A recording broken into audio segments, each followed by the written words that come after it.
ఇప్పుడు మనం ఒక ఆటోని ఇంటర్వ్యూ చేద్దాం. Let's go. నమస్తేనా, నా పేరు ప్రకాష్. ఎక్కడ పోవాలా? ప్రకాష్ ఎక్కడికి పోవాల్సిన పని లేదు. యూట్యూబ్ ఛానల్ వచ్చినాము, కొన్ని క్వశ్చన్లు అడుగుతాం, అట్లా ఆన్సర్ చెప్పురా. సరే నా అడుగు. ఇది నాకేనా? ఎవరురా నువ్వు ఇంత టాలెంటెడ్ ఉన్నావు?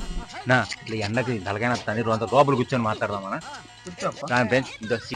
నేను ఒక క్వశ్చన్ అడుగుతాను, అట్లా ఏమైనా కోపం చేసుకోకుండా చెప్పినట్ల. ఇప్పుడు ఈ ఆటో ఉంది కదా, మైలేజ్ ఏమాత్రం వస్తుందా? 20 ఎత్తుందినా? 10 నుంచి తాగొస్తా, 10 నుంచి తాగలేదు. 20 దాంట్లో 10 నాకు ఈయనట్లా. బాబు ఆటో తోలినప్పుడు 20 మైలేజ్ వస్తుంది. డీజిల్ ఎత్తారే, డీజిల్ అదే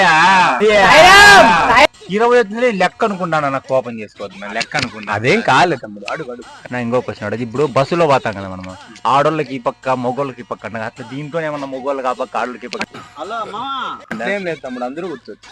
ఎట్లా కూర్చుంటారు అని అమ్మ, నువ్వు డ్రైవర్ వే నువ్వు?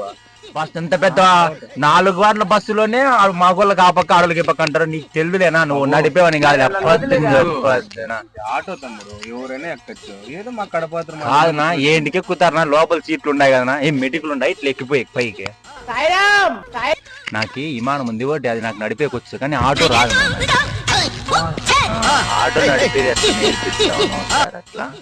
ఎట్లా చెప్పను అంటే, ఫస్ట్ ఎట్లనా మనం మనతో పాటు వస్తుంది ఆటో, లేకపోతే అది ముందు పోయినాక మనం తిప్పుతాం కదా, తిప్పుతానే ఇది పరిగెడుతుంది ఆటో. ఎట్లా ఇంకా అట్లాగా నా బీగం ఆన్ చేసి చౌక బీగతానే స్టార్ట్ అవుతుంది.